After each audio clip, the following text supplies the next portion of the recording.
Salutations all, this is Christy Thomas, and this video lesson is communication, really focusing on the listening and responding portion of communication.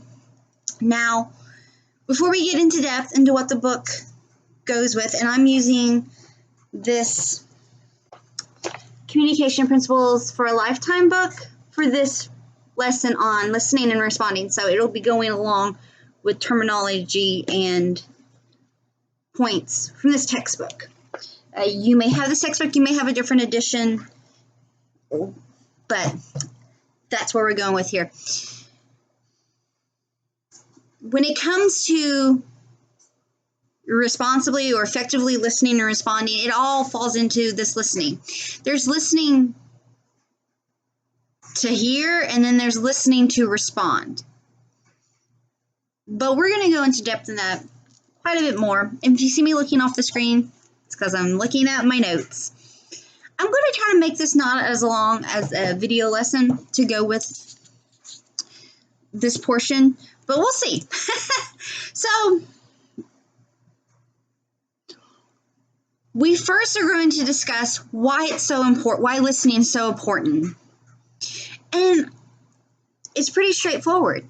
Listening is important because it enhances relationships. It enhances our relationships with family members and friends and romantic partners and workplace relationships and peer relationships and just all of them together. So listening is important because it helps us build these relationships with others. It also helps us to collaborate with others. So by efficiently listening, we're able to come together and work out problems or communicate more effectively. And also, listening links a speaker to their audience. Now, this could be a one-on-one situation, as we have seen throughout the course so far.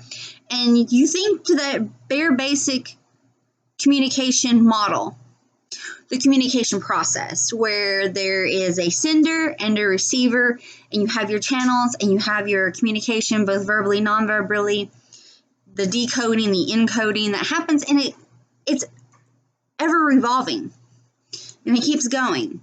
So that's why when we talk about it links the speaker and the audience. So it could just be a conversation you're having with someone one-on-one, or it could be you with a few people. Or it could be maybe you're giving a presentation, or you're giving a speech, or you're presenting. So it could be you in a mass. You could be performing. So it could be you singing or doing the performance in front of an audience. Perhaps you are a speaker in your church. Do you see where I'm going with here? It links us with our audience. Because, Now, the next thing we're going to get into is how we listen. This is identifying the elements, of the listening process. It breaks it down into 5 elements. It's selecting, attending, understanding, remembering, and responding. So selecting is the book's definition of selecting, which we've had it before in previous lessons.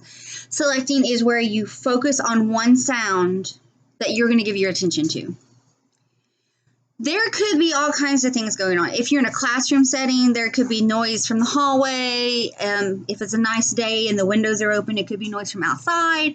It could be if students have their laptops going, papers are rustling, cell phones are going on. There's all kinds of noise going on, and sound of air system or heating system, or just noises in general are going on. It's taking the time to select what you want to listen to. All right, my teacher, my professor, they're giving a lesson. I'm going to listen to the lesson because we are going to have a test on it end of the week, or there's going to be an assignment due, so I need to pay attention. Then there's attending in our next process. Attending is where you maintain a sustained focus on a particular message. This is just where you stay focused. So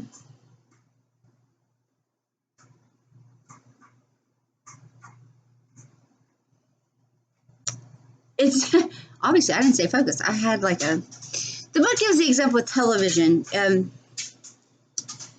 You change your channels, you select a television station, or you select maybe what app you're going to watch, what streaming device you're going to watch through, Netflix or Hulu or, Sling or Amazon or Peacock or Paramount, whatever the app may be that you're choosing to peruse through. And then it's staying, from that, you're focusing, maybe looking for a particular show. But so far, I don't think I really explained that very well. But selecting is we're choosing what we want to listen to, and attending is keeping our focus on what we want to listen to.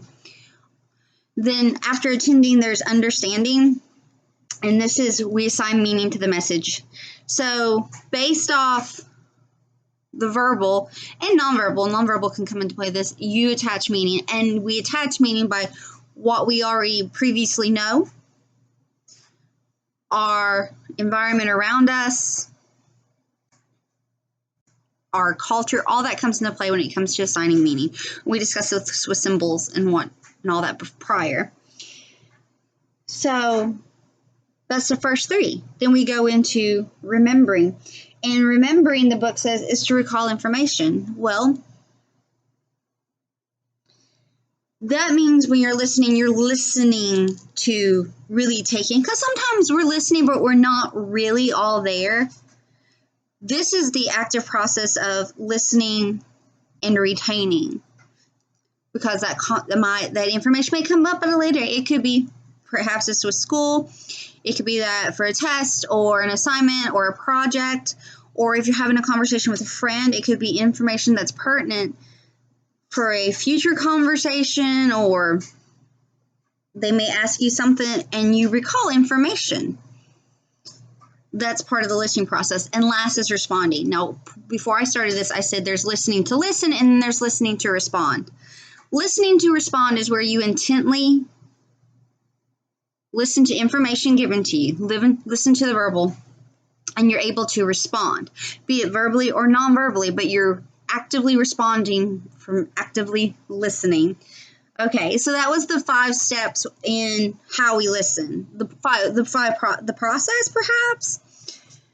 From this, we go into listening styles. Now, the book discusses 4 listening styles. There's relational listening style, and this is listeners prefer to attend to feelings and emotions and to search for common areas of interest when listening to others. This is where your empathizers and sympathizers live. This is their world.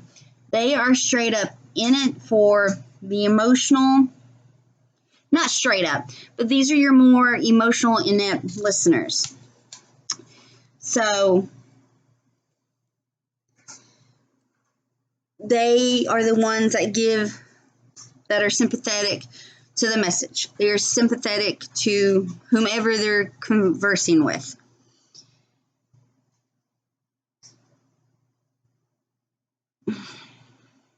This group of listeners have the higher tendency to create relational bonds or to be more empathetic than the other listening styles. Now let's move forward. So the next one is analytical listening style, and this is where the listener listens without judgment. They listen to all the issues at hand before they make a decision. So analytical listening style is that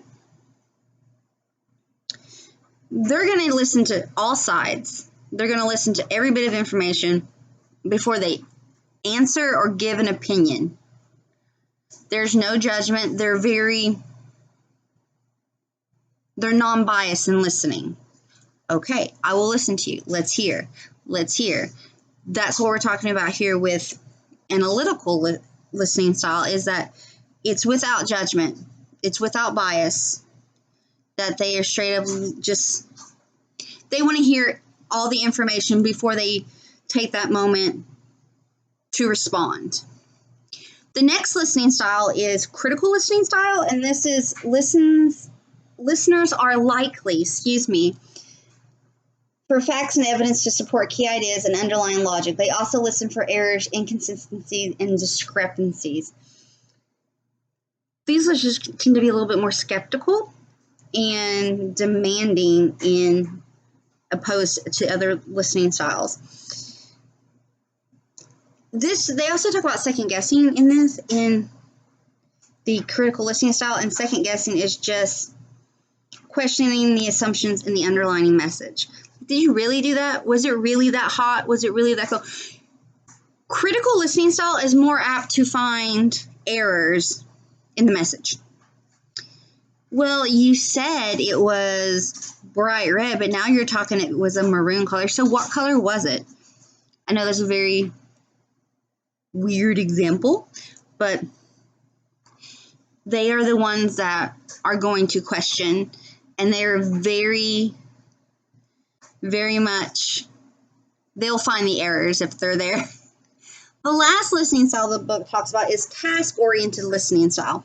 With task listening, is listeners are focused. Let me see if I can pull this up here so I'm not like looking so far directly off. Listeners are focused on accomplishing something and look at the overall structure of the message to see what action needs to be taken. They also like efficient, clear, and brief messages. Task-oriented listening style are the ones that love to listen to the bottom line. They don't want to hear you go on and on and on. They don't want to hear elongated versions or a flourished tell. They want the straight up, bare bones, bottom line. This is the information that you have to really understand. That is task-oriented. So again, those listening styles were relational. This is more your empathetic, sympathizers. Listening style, more into hearing the emotions and being aware. Then there's analytical.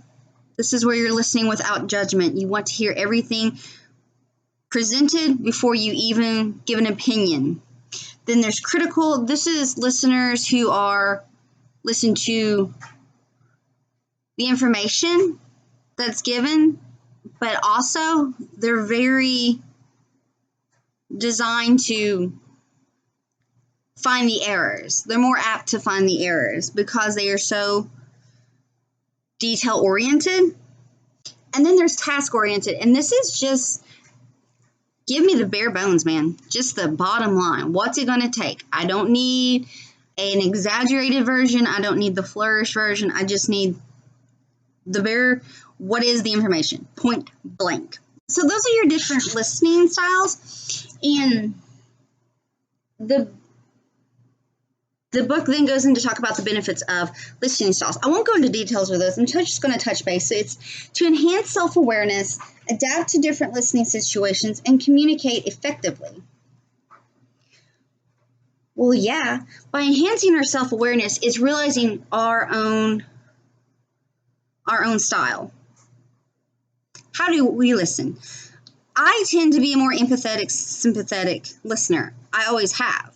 That's not to say that I don't have tendencies to listen to all sides of information, or, and sometimes I'm in the mood, I just want the bare, because you can exhibit all styles of listening. But I know, as a whole, I tend to be a more empathetic, sympathetic listener.